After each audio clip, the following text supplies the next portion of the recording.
Gold, trusted gold buyers. మీరు తాకట్టు పెట్టిన బంగారాన్ని విడిపించి ఈ రోజు ఉన్న మార్కెట్ ధరకు కొనబడను.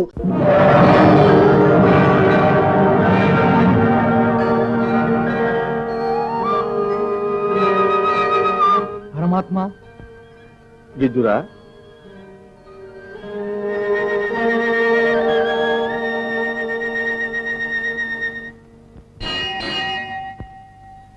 అరుగో కృష్ణుడు.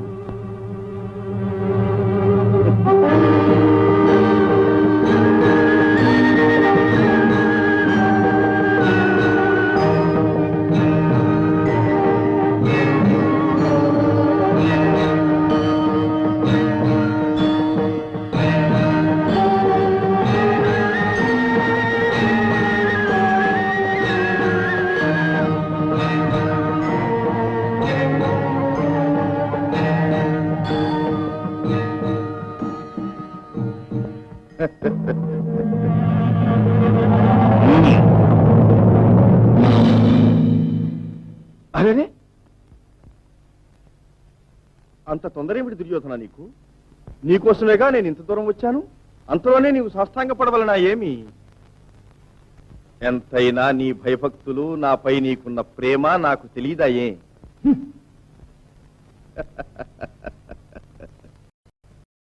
వాసుదేవా, స్వాగతం. మామా, క్షేమమా? క్షేమమే. ఓ శకుని మామ, కుశలమా? నాకు మీకు కుశలానికి ఏం తక్కువ. అమ్మ పుట్టిల్లు, మేనమా మెరుగు. భలే బావా, బంధువుగా కాక మీరు దూతగా వచ్చారే, ఏమిటి విషయం? ఉభయులకు సంధి. ఇక్కడ యుద్ధం జరుగుతున్నదా? ఎవరు? ఓ కర్ణుడా? పాపం, ఒట్టి అమాయకుడం కాని బుద్ధిమంతుడం. ఇప్పుడు యుద్ధం జరగటం లేదు. జరగబోయే పోరు నివారించుటకే నేను వచ్చినది. ఏమన్నావు కృష్ణ? చిన్న సందేహం. యుద్ధోన్మాదం ఎవరికి? పాండవులకెన్నడూ యుద్ధోన్మాదము లేదు. అర్జునునకున్న ఉన్మాదమో? వాని అన్న భీముని మాట ఏమిటి? అయినా పెద్దవాడు, కడు నీతిపరుడు. అక్కడ తలుండగా తోకాడదు. నేర్చుకోవలసిన సూక్తులు కట్టిపెట్టు. నీకున్న మహావ్యాధి అదే. దుర్యోధన, ఆగు. కృష్ణ, నీ రాక కారణం ఈ సదస్సులకు తెలుప ప్రార్థన. పాండవులకు దండన 12 ఏళ్లు వనవాసం, 1 ఏడు అజ్ఞాతవాసం. అది నిర్విఘ్నముగా ముగిసింది. ఇది సర్వవిదితం. అవునా? అయితే ఏముంది? ఇక వారికి ఇవ్వవలసింది ఇవ్వటం న్యాయమే కదా. ఎవరికి? పాండవులకు ఏమి ఇవ్వాలి? అర్ధరాజ్యం. ఎవరా ఇవ్వవలసింది? కౌరవులు. ఎందుకు ఇవ్వవాలి? భాగంలో హక్కున్నది పాండవులకు. పాండవులట భాగమట, ఎక్కడుంది హక్కు? ఏలలేదు. ధర్మరాజు దూతం ఆడాడు. సాటివాడు ఆహ్వానించాడు, ఆడినాడు. జ్ఞానం ఉంటే నిరాకరించవలసింది. మర్యాద కాదది. అట్టి ఆహ్వానం మన్నించుట రాజలాంఛనం. మన్నించాడు, ఆడాడు. రాజ్యం ఓడినాడు. అతని కర్మ. పిదప సర్వం కోల్పోయినాడు. అంతటా ఆగాడా? భార్యనే పణమొడ్డినాడు. బుద్ధి ఉంటే అలా చేస్తాడా? ఓహో, కలచి వేసే ప్రశ్నలివి. అడగవలసిన ప్రశ్నలే ఇవి. కర్ణ వలదు. ఏ సిగ్గుగా ఉన్నదా? కర్ణ! కృష్ణ, భార్యను పణమొట్టిన మనిషి. మానవ అభిమానం వలదేమి? అవి లేని బ్రతుకు వ్యర్థమే. అట్టి వానికి రాజ్యమెందుకు, సుఖమెందుకు? దీనికి దూతలేలా, సంధియేలా? కర్ణ, నీ ప్రసంగం అధికం. అయినా ఉన్న మాటలే చాలు. గతాన్ని మరచి, సత్యాన్ని తలచి, న్యాయాన్ని ఎంచి. న్యాయం? ఇది ఏం భిక్షాటన? భిక్ష కాదు, ధర్మమిది. జూదమాడుట వింత వ్యసనం, ఫలితం బుద్ధిమాంద్యం. వైరికా సమయమే మంచి సదుపాయం. వెన్నుపోటు పొడుస్తాడు. తల తిరిగి, వ్యధ పెరిగి, తూలిపోయి బురద గుంటలో పడతాడు. కాదు, వైరి పడవేస్తాడు. ఈ కుతంత్రాలలో సిద్ధహస్తుడు శకుని. మాయాద్యూతంలో చేసిన అన్యాయం మరువవలదు. నేడు న్యాయం చేయటము మానవలదు. ఆహా, ఉత్తముడు చెప్పిన సత్యవాక్కులు అన్నీ విన్నాము. దీనిపైన వ్యర్థవాదములు, మాట పట్టింపులు మనకు క్షేమం కాదు. అన్న ధృతరాష్ట్రులు, విజ్ఞులైన పెద్దలు ధర్మం సెలవేయండి. చిన్నాన్న, రాజ్యానికి వారసుడు నేను. నా ఇష్టమును కాదనగల హక్కు ఎవరికుంది? పాండవులకు చెందవలసిన సగభాగమిచ్చుట న్యాయము, ధర్మసమ్మతము. నా అనంతరమే అది సాధ్యం. 5గురికి మనిషికొక్కటిగా 5 ఊళ్ళైనా ఇవ్వు. 5 ఊళ్ళ 5 ఇళ్ళు కూడా ఇవ్వం. సూదిమనంత చోటు కూడా దొరకదు. దయచేయండి. దుర్యోధన దుర్యోధన, మన్నించండి తాత, మన్నించండి. నా మనసు మారదు. దుర్యోధన, మరోసారి ఆలోచించు. లేదు, అనవసరం. పరంధాముని సూచనలు పాటించదగినవి. బంధువులతో పని. గురుదేవా, ఇది బాంధవ్యం కాదు, హక్కులకు సంబంధించిన విషయం. కుమారా, ఏమి? ఇందరి పెద్దల మాటను తోసివేయకు. యోచించి మరీ బదులు చెప్పు. నా నిర్ణయం మారదు. భీకర యుద్ధమే ఇక శరణ్యం. అది నీకు ఇష్టమా? హ, నాకు ఇష్టమైనదే అది. అప్పుడు గాని వారు అంతమందరు. ఇప్పుడే అది చెప్పటం ఎలా సాధ్యం? ఎవరు చెప్పదాలరు. ఈ హాసము అపజయం మాదని తెలుపునదా? నీవే చెప్తున్నావు, నాకేం తెలుసు. సెలవా నాకు మరి? భోజనం చేసిపోవచ్చు. మీ తమ్ముడు విదురుని కుటీరంలో తిన్న ఆహారం ఇంకా జీర్ణం కాలేదు. భక్తితో సమర్పించిన ప్రసాదం కదా. అయ్యో పాపం, నా మీదున్న కోపం వారి మీద చూపించకు. ఆయన సజ్జనుడు. ఎవరికి సజ్జనులు? పాండవులకు, తమకు. నేను సజ్జనులకు సజ్జనుడనరా. ఇట్టి ద్రోహ బుద్ధి తమ వృత్తి. అది తమ నేరము కాదు, పుట్టుక లక్షణం. తులువా ప్రేలవద్దు. మాతో ఉంటూనే శత్రువుల దూతగా వచ్చిన వారికి విందులు చేసి మమ్మ అవమానించినావు. ఒకే రక్తం పంచుకుని జన్మిస్తే ఇలా మాట్లాడతావా? తాతగారి దాసీకి పుట్టిన బిడ్డము. ఇప్పుడు ఆ బుద్ధి పొమ్మంటే మాత్రం పోతుందా? బుద్ధిహీనుడా, ఏం కూశావు? నా గుండెలను ఈటలతో తీర్చివేసినా నేను సహించేవాణ్ణి. నా మాతృమూర్తినే అవమానించినావే. అవురా, ఎంత సాహసంగా నీకు! ఆయన చిన్నవాడని దైదలు చూరుకుంటున్నాను, లేకుంటేనా? ఏం చేయగలవు? దుర్యోధన, నీ ప్రవర్తన చాలా తప్పు. ఆయన విల్లు విలయకారకం. పరంధామ, సరిగ్గా సమయానికి జ్ఞాపకం చేశావు. నా విల్లు విలయకారకం. అది ఈ మూర్ఖులకు ఉపయోగంకారా?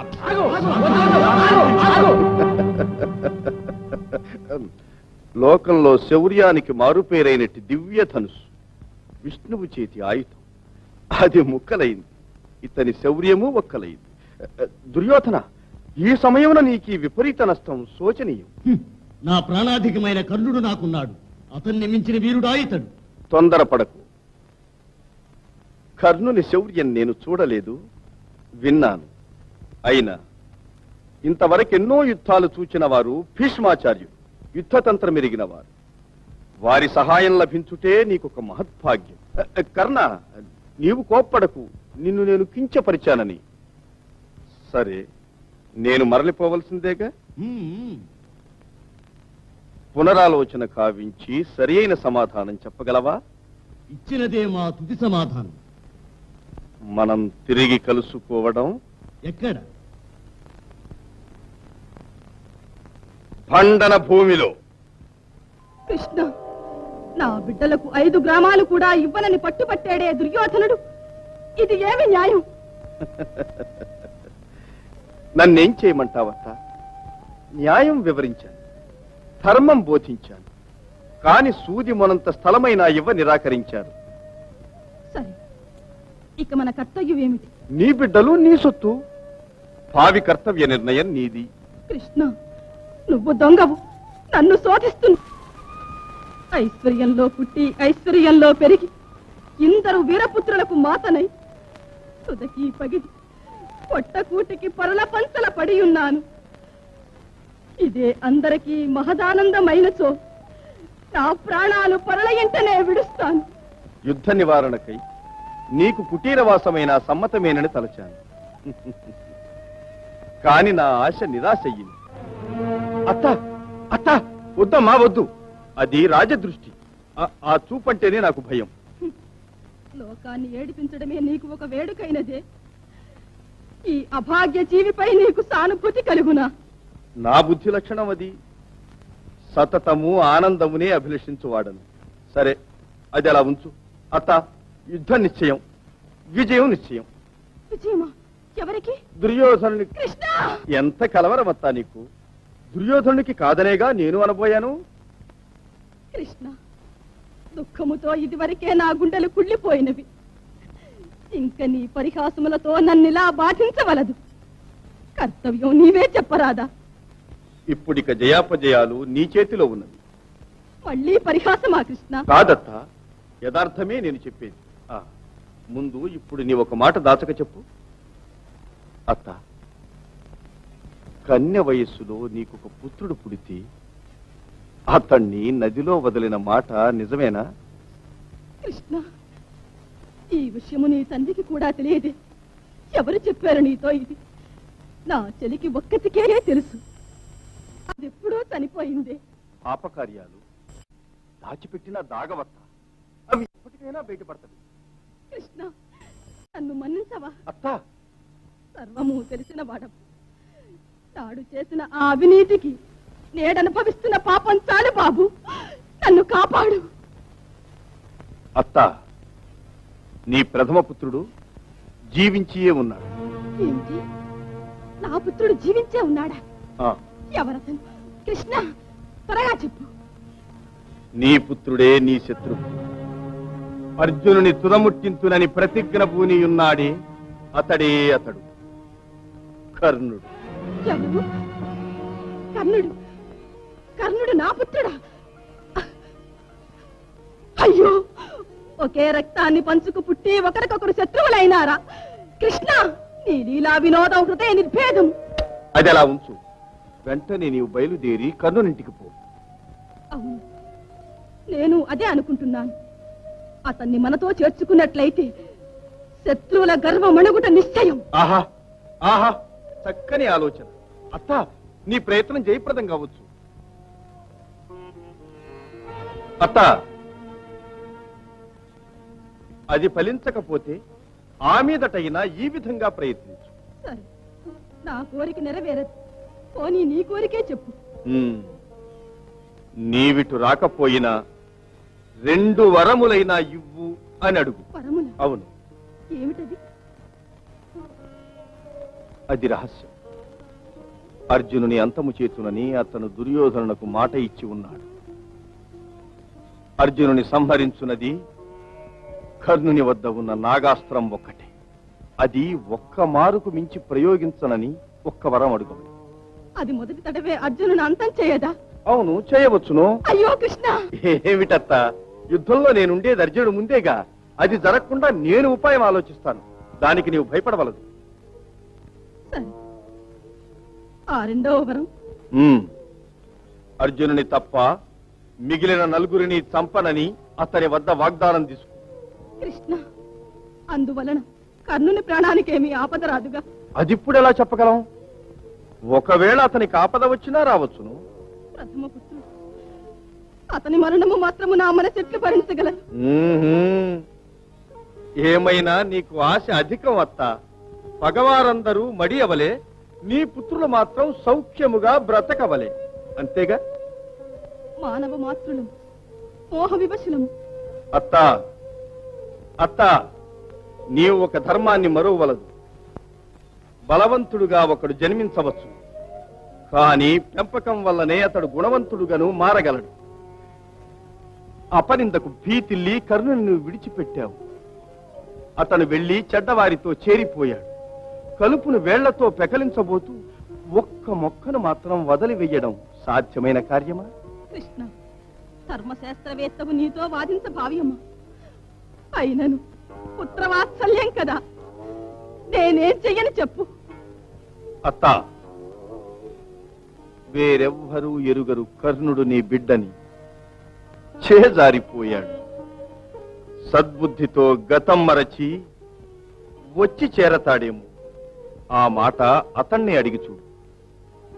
నా బోటి ఒక పాపిని కర్ణుడు తల్లిగా పొందినందుకు జీవితంలో ఎంతటి అవమానము ఆపదలు అనుభవించాడో. అత్త, అత్త, బయలుదేరు. చివరకు యుద్ధానికి తాంబూలాలు పుచ్చుకొనడమైనది. తరువాత జరగవలసిన కార్యక్రమం ఏమిటి? యుద్ధశాస్త్ర ప్రకారం మొట్టమొదట దళపతి ఎన్నిక జరగవాలి. మహావీరుడు కర్ణుడే దళపతి. దుర్యోధన, తొందరపడవద్దు. మహావీరుడన్నంత మాత్రమున ఆ పదవి లభించదు. వయసు అవసరమా? సందేహమా? వయోవృద్ధులైన వారికి విల్లిస్తే చేతికర్రగా ఉపయోగిస్తారు. అట్టి విల్లెక్కు పెట్టుటకు నాబోటి యువక వీరులే అర్హులు. వట్టి మతకరు ఉంది. తాత, కోపపడవలదు. కర్ణుని మాటల్లో అర్థం ఉన్నది. లేదు, 6 బయలలో బాణాలను ప్రయోగం చేసినంత మాత్రముననే అది శౌర్యము కాదు. వ్యర్థ ప్రసంగం, వట్టి వాచాలం. శౌర్యమే ఉంటే వచ్చి నన్ను ఎదిరించవలే. కర్ణ, మాటలతో పాటు వైషమ్యములు పెరుగును. ఓర్పు అవసరం. నా మాట ఆలకించండి. కర్ణుని కన్నా ఎన్నో యుద్ధాలు చేసిన అనుభవం గలవారు భీష్ముడు. ఇది గుర్తుంచుకోండి. అక్షరాలా నిజం. తన మట్టుకు ఏనుగు మహాబలము కలదే కావచ్చు. మృగరాజు అను సార్థక నామానికి రాజక్షీవి గల సింహమే అర్హమని మరువవలదు. అందుచేత ఏనుగును స్వప్నంలో వేధించు క్షత్రియ సింహం ఒక్కటే నాయకత్వానికి తగి ఉన్నది. అదే మాదిరిగా ఈ నాయకత్వానికి వృద్ధ బ్రహ్మచారులు భీష్ములే అర్హులు. ఈ సైన్యాధిపత్యం వారిదే. బహుముఖ ప్రజ్ఞాశాలి వారే మన సేనాపతి. పుట్టు పూర్వోత్తరాలు లేక ఎక్కడో పుట్టిన పూచిక పుల్లకు ఎవరూ పట్టం కట్టి ఇవ్వరు. ఇది నా ఉద్దేశం. మిత్రమా, నాకు సంభవించినట్టు కులహీనతను లోపంగా ఎంచిన నవమానాగ్నిలో కాల్చివేస్తున్నాడు ఈ అహంకార పూరితుడు. తల్లి తప్పిదం పుత్రుడు మోస్తున్నాడు. నా పాపమిది. ఏం చెయ్యను అమ్మా? కర్ణ, మహావీరుడవు, కలత పడకూడదు. నా క్షేమమే నీ జయం, అది మరువకు. విజయం మనకు ముఖ్యం. దుర్యోధన, పితామహులు భీష్ములే దళపతి కాగలరు. మన పెద్దలను గౌరవించుట మనకే గౌరవం. అలాగే కానివ్వండి, తాత భీష్ములే దళపతి. ప్రభు, ఇదిగో వీర ఖడ్గం.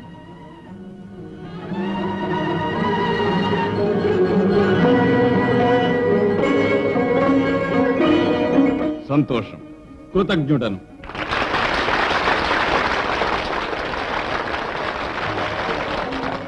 సర్వసేనాపతి, ఇప్పుడే నానావిధ సేనా నాయకులను మీరు ఎన్నుకుని నియమించవచ్చును కదా? అవును, ఇప్పుడే నియమించగలవాడను. మహాజనులారా, ఏ విధమైన సహాయము లేక ఒంటిగా నిలిచి పోర సామర్థ్యము గల మహావీరుడే అతిరథుడని అనబడగలడు. దానిని బట్టి భీష్ముడైన నేను, ద్రోణాచార్యులు, వారి పుత్రుడు మహావీరుడు అశ్వత్థామ అయినట్టి ఈ ముగ్గురము అతిరథులం అవుతున్నాము. తరువాత శల్యుడు, భగదత్తుడు, భూరిశ్రవుడు వీరు ముగ్గురు మాత్రం యుద్ధమున ఒక్క రథ సహాయముతో మాత్రమే పోరు సల్పు మహారథులుగా నియమిస్తున్నాను.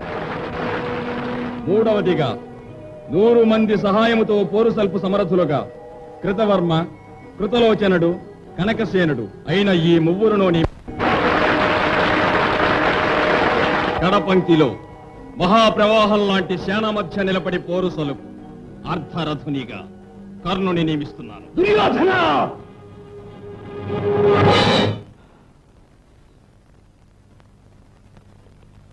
నేను అర్ధరథుడనా? సాధారణ సైనికుల మధ్య నిలబడి పోరు సల్పు వట్టి అనామకుడనా? భీష్మ, శౌర్య సాహసాలే ఉంటే నీవు నియమించిన ఈ సాధారణ అర్ధరథునితో అతిరథునిగా దళపతిగా మహావీర వీకు నీవు నన్నెదిరించి నిలబడి పోరాడు. చేపట్టు నీ ఖడ్గం. నా మీద ఒట్టు. ముందు నీవు ఆ ఖడ్గమరలో ఉంచు. దుర్యోధన, నేను అర్ధరథుడనా? నా మాట విను, ఖడ్గమరలో పెట్టు.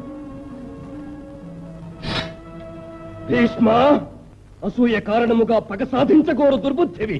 దళపతి అర్హత గల వాడివేనా? న్యాయం ఆలోచించి చెప్పు. న్యాయాన్యాయముల విచక్షణ నాకొక్కడికే తెలుసు. ఆ ధర్మాధర్మాల చర్చకు నీకు అర్హత లేదు. గుంటె నక్కకు పెత్తనమిస్తే పొలాల్ని పాడు చేస్తుంది, స్వార్థం చూసుకుంటుంది. అట్టి పెద్దరికమే నీది. ఆ నక్కలే కార్యం జయప్రదం చేయగలవు. కర్ణ, నేడు నేను నీ దళపతిని. మర్యాదగా నేను చెప్పినట్లు చేసి పడి ఉంటూ పో. మిత్రమా, నీ ప్రేమజాలంలో కాదు, నీ ఇనుప పంజరంలో చిక్కుకున్నాను. ఎంత అన్యాయం, ఎంత అక్రమం! నిండు సభలో ఇదే నా నిర్ణయం. భీష్ముడు దళపతిగా ఉండి నడుపు ఈ పోరులో నేను అర్ధరథున్నే కాదు, అతిరథునిగా కూడా యుద్ధము చేయను. అతడు లేని రణరంగంలోనే నా వీరకరవాల విహారం, వైరివీర సంహారం, నా మిత్రుని విజయ పతాక ప్రణయ విన్యాసం. నా ఖడ్గం మీద ఒట్టు వేసి చెప్తున్నాను, భీష్ముడు బ్రతికినంత వరకు యుద్ధ భూమి ప్రవేశించను. కర్ణ, ఇది సత్యం. కర్ణ, మిత్రమా, కర్ణ, మిత్రమా, కర్ణ. అన్నా అన్నా, ఏం జరిగింది? ఎవరెవరి బాధలు వారికి ఉన్నాయి. చివరికి నేను పెద్ద చిక్కున పడ్డాను. ఇదెవరికి అర్థమవుతుంది? నీకు మిత్రుడని నేను పోనీలే. నాకు నా కడపడి స్థానం ఇచ్చి ఆ వృద్ధ సింహము నన్ను శాసించినప్పుడు చూస్తూ ఊరుకున్నావే. నీవు నాయకుడువా? శాసించగల చక్రవర్తివా? నా ప్రాణం నీకు అవసరము, కానీ నా మానమర్యాదను మంచగలవాలి. ఈ పాటిదే కదూ మన మైత్రి. ఛే! అంతా నా వ్రాత, నా స్నేహభావం ఆత్మవినాశనానికేనా ఇలా ఉపయోగపడవలసింది? అంతా విధికృతం. ఆ పుణ్యవతి నా కన్న తల్లి నా గొంతు కోసి ఉంటే నా బ్రతుకింత అవమానకరంగా పరిణమించి ఉండేదా? తల్లి అనే పవిత్ర నామానికే కళంకం తెచ్చిన నా తల్లి ఘోర నరక కూపంలో కాలిపోవలే. నా హృదయం వలనే ఆమె హృదయము క్షమితం కావలే. అన్నా అన్నా, దయచేసి కొంచెం శాంతించండి. మన కోపమే మన శత్రువు. ఈ ప్రమాద పరిస్థితుల్లో అంతఃకలహం ఆత్మ వినాశకరం. అన్నా అన్నా, స్నేహమునకు మారు పేరుగా జీవించిన మీరు ఏదైనా మా వల్ల తప్పులుంటే మన్నించండి. మీ ఈ ఔదార్యం జీవితాంతం మరువం. ఇది సత్యం.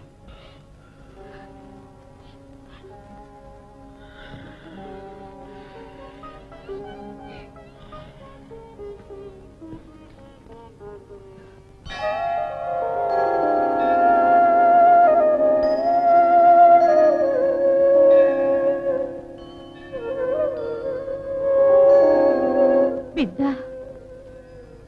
కర్ణ,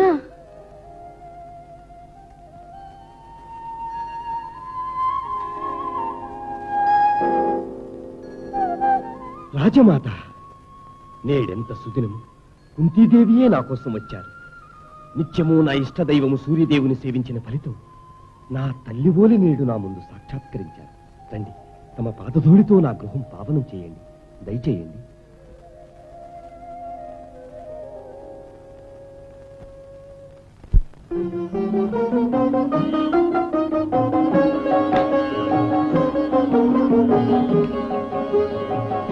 ఈ పీఠం అలంకరించండి. నా భార్యను పిలుచుకొస్తాను. వద్దు, ఇంతకాలం నిన్ను గుర్తుపట్టనే లేదు.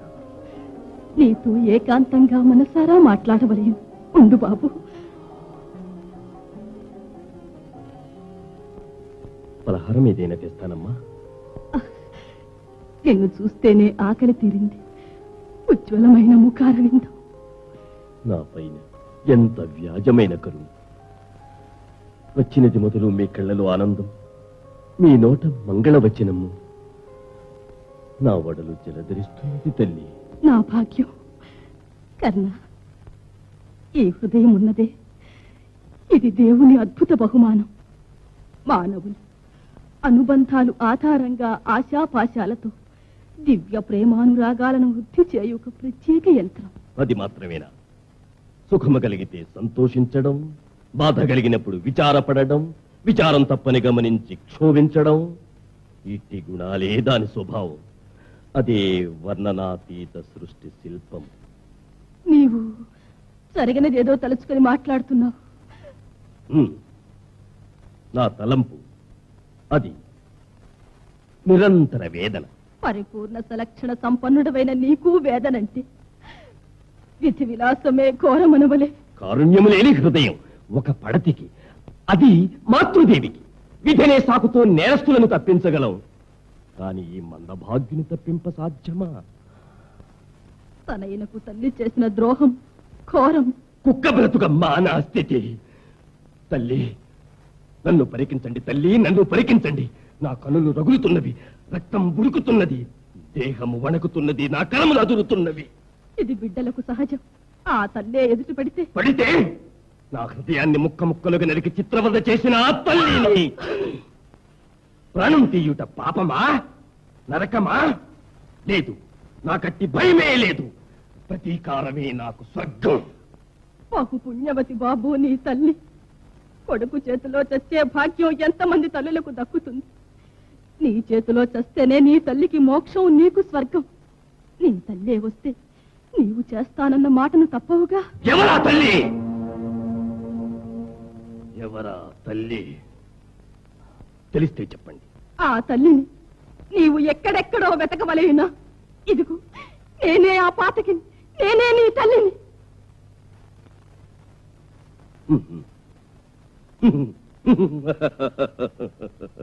నా తల్లి మీద నాకు కలిగిన క్రోధాన్ని శాంతింపచేయుటకై పన్నినట్టి వ్యూహమా ఇది? అమ్మా, తల్లులంటే మీకెంతటి హృదయ స్పందనం! ఇటువంటి పరమసాధ్యుని నేను తల్లిగా పొందా అంతటి భాగ్యం చేసుకున్నానా?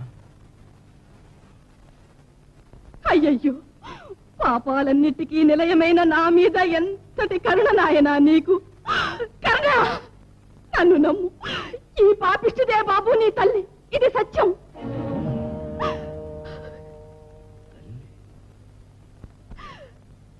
నా తల్లి ధర్మం వేరో జ్ఞానములను గన్న మాతృమూర్తి ఏనా? నన్ను గన్న మాతృదేవత. నేను పుట్టిన నాడే నన్ను పెట్టెలో ఉంచి నదిలో విడిచిందట నా తల్లి. ఎవరేనా ఆ తల్లి? అవును, ఈ పెట్టే అది. ఇదిగో ఈ చీర నేనే పెట్టెలో పెట్టాను. దుర్విధి బలీయమై దూరమైన నీ తల్లికి పవిత్రమైన చిహ్నంగా ఈ చీరను నీతో పంపాను. అమ్మా, ఎన్నాళ్ళకి విన్నా నాకంటూ. అమ్మా, నాడు నేను అనుభవించిన ఆనందముని నేడు మళ్ళీ పొందుతున్నాను. అమ్మా, మళ్ళీ పిలువు. ఏది నా వీణులకు ఇంపుగా ఇంకొకసారి అను అను. అమ్మా, పుత్ర, అమ్మా, పుత్ర, అమ్మా, పుత్ర. అమ్మా.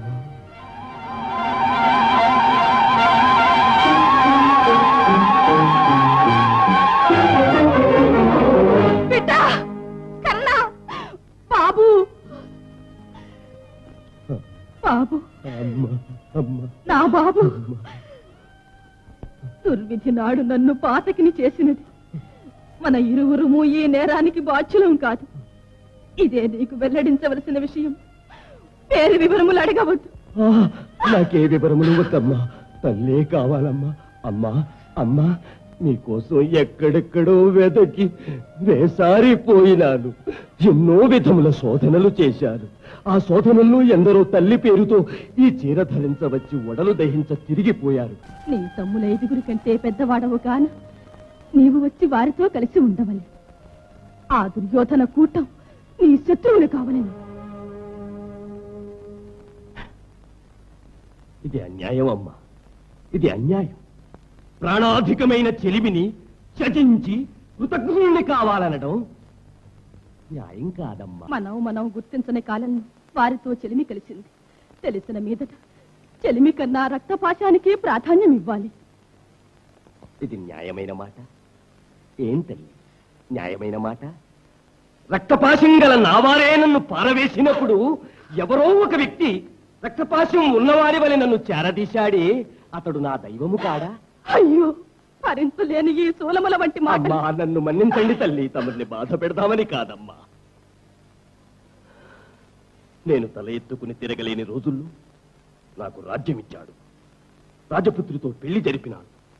పెక్కు మంది ఎదుట తనతో సమాన స్థాయిలో ప్రత్యేకమైన గౌరవం చేకూర్చినాడు.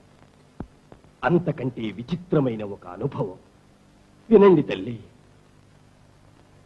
ఒకనాడు నేను అతని భార్య భానుమతియు చదరంగం ఆడుకుంటూ కూర్చున్నాము.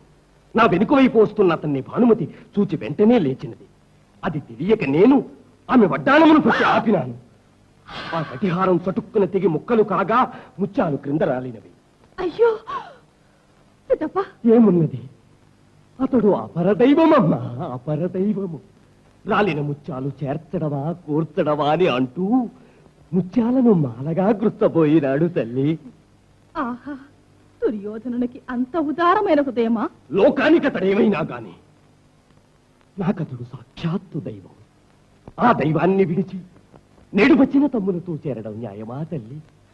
ఇంతకంటే ఘోరమైన పాతకం వేరే ఉందా అమ్మా? యోచించండి అమ్మా, యోచించండి. కన్నా, నీ సత్యనిరతి లోకములకు ఆదర్శప్రాయం.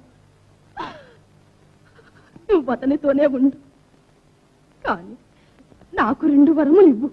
వరములా? తవరిక నన్నిమ్మంటారా? అడగండి తల్లి, అడగండి. నీ వల్ల నీ తమ్ములకు యుద్ధంలో ఎట్టి హాని రాకూడదు. ఈ వరము నాకివ్వు. ఇది చిక్కు సమస్య. అమ్మా, అర్జునుని అంతము చేయుటకై నా వద్ద వాగ్దానము తీసుకుని ఎన్నో ఆశలు పెంచుకుని అర్జునుని తప్ప మిగతా 4 మాత్రం ఎట్టి పరిస్థితుల్లోనూ నేను సంహరించను. ఇది సత్యం. నేను తెచ్చిన అర్జునుడితో 5, అర్జునుడు తెచ్చిన నాతో 5. అందువల్ల ఏదేమైనా 5 కొడుకులు మీకుంటారు తల్లి. దానితో తృప్తి పడండి. మరొక్క వరం, నాగాస్త్రాన్ని అర్జునుని మీద ఒక్కమారు తప్ప మరోమారు ప్రయోగించకూడదు.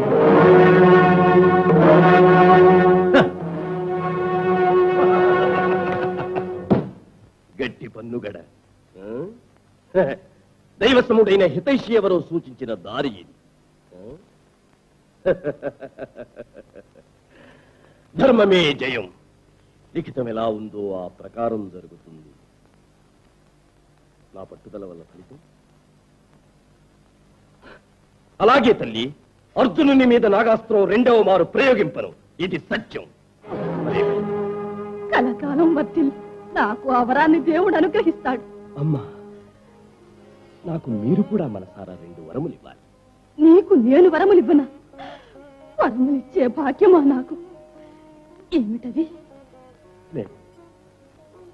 నేను చచ్చే వరకు ఈ కర్ణుని కన్న తల్లి మీరేనన్న మాట ఎవరికీ తెలియకూడదు. అయ్యో, ఏమిటి మహాఘోరం! అమ్మా, ఇప్పుడున్న పరిస్థితుల్లో నేను మీ పుత్రుణ్ణని తెలిస్తే ఎంతటి విపరీతమైన నష్టాలు సంభవించును కాస్త యోచించి చెప్పండి. ఇది నాకు మాటివ్వండి తల్లి. సరే, అంతా భగవదేచ్ఛ. నీ మాటే కాని. 2వ వరం. 2వ వరం. 2వ వరం. పుట్టి భూమిపై పడిన తరువాత మాతృమూర్తి గుడిలో పవళించు భాగ్యం ఒక్కమారే కదా నాకు కలిగినది. అట్టి భాగ్యం మరో పర్యాయం లభించవలే. తల్లి, నేను చనిపోయాక అయ్యో, నీ నోటితో ఆ మాటను. నీకు మరణమే ఉండదు. మాయదేహం ఎన్నడో మసికాక తప్పదు. అందుచేత నేను చచ్చిపోగానే నా తల మీ తొడపై నిడుకుని పుత్రా పుత్రా అని దిక్కులదరునట్లు నా జనన రహస్యాన్ని ప్రపంచానికి చాటే భారం మీదే. ఇది నా 2వ వరం. ఇది ఏం వరం బాబు? గుండెలు చీల్చు వరం. బ్రతుకి అప్రతిష్ట తెచ్చి పెట్టి నీ చావుగానే ప్రతిష్ట తేవాలి. అదేనమ్మా శాశ్వత ప్రతిష్ట. ఈ వరం ఇచ్చానని అనండి తల్లి.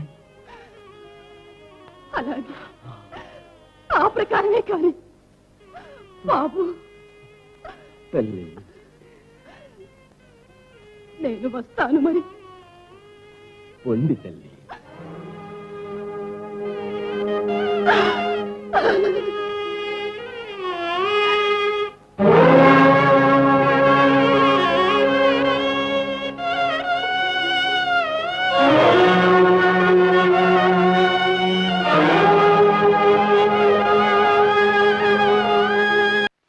ఎవరిది? తమ్ముడా? రారా, ఇలా కూర్చో. అరే, నీకు నిండినవి 100 ఏళ్లు. నీ సద్గుణాలను ఇప్పుడే వీరికి వివరిస్తున్నాను.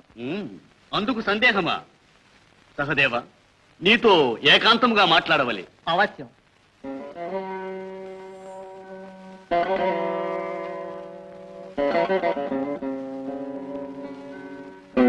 కూర్చోండి అన్నయ్య. ఏమిటి మీ ఆజ్ఞ? తమ్ముడు, నీవు సకల శాస్త్ర కోవిదుడవు. నాకు నీవు చిన్న ఆలోచన చెప్పవలేను. అలాగే, తెలిస్తే తప్పక చెబుతాను. యుద్ధం ఆరంభించుటకు ముందు రక్తబలి ఇచ్చు అవసరం ఉన్నదిగా. అవశ్యం ఇయ్యవలసినదే. దానికి శుభదాయకమైన ముహూర్తం కావాలిగా. దానికేం సందేహం? విజయం దానిపైనేగా ఆధారపడి ఉన్నది. ఏ రోజున రక్త బలిదానం నాకు విజయదాయకమో ఆ రోజు తమ్ముడు నీవే నిర్ణయించి చెప్పవాలి. ఓ, ఇదిగో పంచాంగం చూస్తా.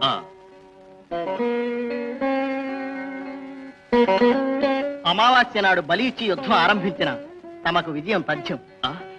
ఇది యథార్థమేనా? శాస్త్రం అబద్ధం కాదు. సంతోషం తమ్ముడు, సంతోషం. నే వెళ్ళొస్తా.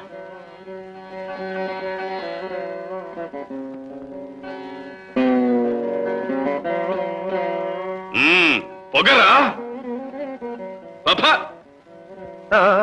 చిన్న బాబా, సహదేవా, అన్నగారు ఏం చెప్పాడేమిటి? ఏమైనా సంధివార్తేనా? ఏమి ప్రశ్న బావా? అతడి జాతకంలోనే అది లేదే. సరే, ఏ రహస్యం మాట్లాడినాడు? రహస్యం ఏమీ లేదు. రక్త బలి ఇచ్చుటకు తిథి నిర్ణయించమని అడిగాడు. ఇది వైరిని పిలిచి అడిగే మాట. బుద్ధి లేదు. భీమా, నీ తమ్ముడు నిరాకరించే సాగనంపాడు. అందువలనే కాబోలు మండిపడుతూ పోయినాడు. లేదే, ఆయన అడిగిన ప్రకారం నేను ముహూర్తం చెప్పేశాను. నీకు బుద్ధి లేదు. అన్నా, శాస్త్రధర్మం అది. నేను ధర్మవిరుద్ధముగా చేయుట భావ్యమా? నీవు నిర్ణయించిన తిథి అమావాస్య నాడు బలేవమన్నాను. ముంచావు బావా కొంప.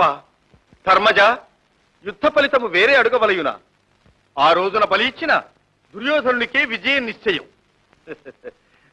తమరందరూ మూటాముల్లే గట్టి మళ్ళీ వనవాసమునకు బయలుదేరవచ్చు. అన్నా, ఇది ఏ అన్యాయం? దీనికి నీవే తగిన ఉపాయం ఆలోచించి రక్షించు పరమాత్మ. లేకున్నచో నా జీవితం నేడు ముగియగలదని మీకు విన్నవిస్తున్నాను. అమ్మా మీ అందరి యొక్క మూర్ఖత్వానికి వీలుగా నేనొక్కడిని దొరికిపోయాను మీకు. సరే, బుద్ధికి పొదును పెట్టి పరీక్షిద్దాం. ఏమైనా తోస్తే అది మీ అదృష్టం.